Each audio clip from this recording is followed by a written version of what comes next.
So in this book, they were talking about affirmations, and I really struggle with them. And they're part of the reason that I really struggled with getting into mental training in the first place, is that it kind of has this Stuart Smiley feeling to me, this like, you're good enough, you're smart enough, and gosh darn it, people like me, which is fine. Like, Stuart's wonderful, and he should feel wonderful about himself. But affirmations for me are really hard.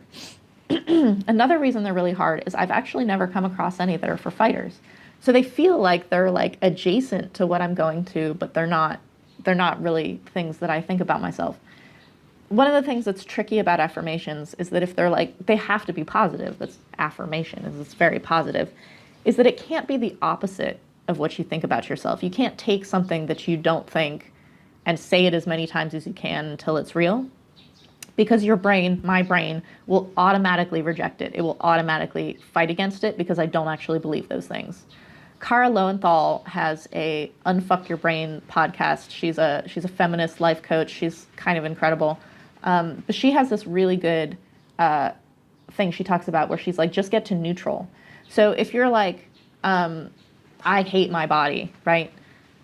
That's bottom. You can't go from I hate my body to I love my body, because you don't. You can get to neutral, which is I have a body. This is true. You believe this. And it's neutral. It's not saying you hate it. It's not saying it's a bad body, but it's also not saying it's great and it's the best and you love it. Just get to I have a body, and then you can work on the next rung of the ladder and this kind of thing.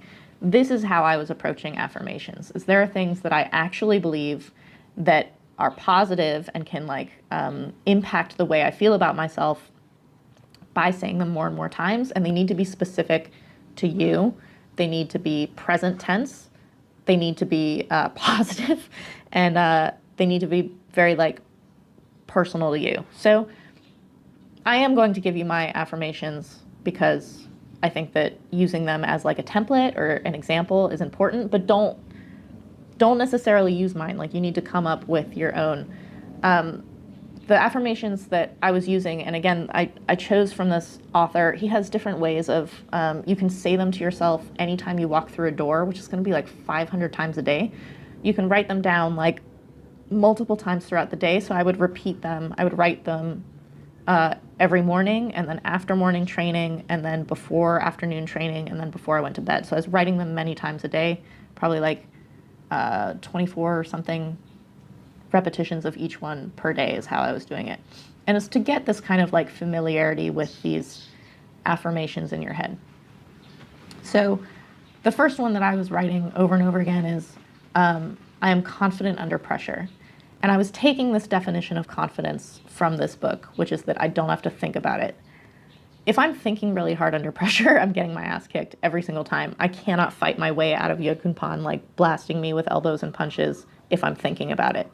I'm confident under pressure. Something triggers in me when I'm under a lot of pressure that allows me to do really well and have confidence in those situations. So I kept saying this to myself. I am confident under pressure.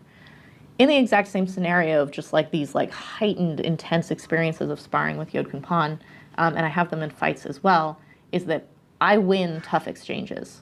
So if there's a like, oh my God, Sylvie's actually getting blasted into the ropes, and like there's going to be like a dust up, I always win those exchanges. I always get the kind of like last little thing in those. And I wanted to remind myself of that. So I always win tough exchanges. And then another one that I was using mostly for training, and then I kind of altered it when I got closer to the fight, is I always bring intensity to every session and every fight. So basically I work hard and bring my energy and my focus to every training session and every fight. There are training sessions I do not want to go to. I do not want to fucking get on my bike or in the car and go. I don't want to be there. But when I get there, I work really, really hard.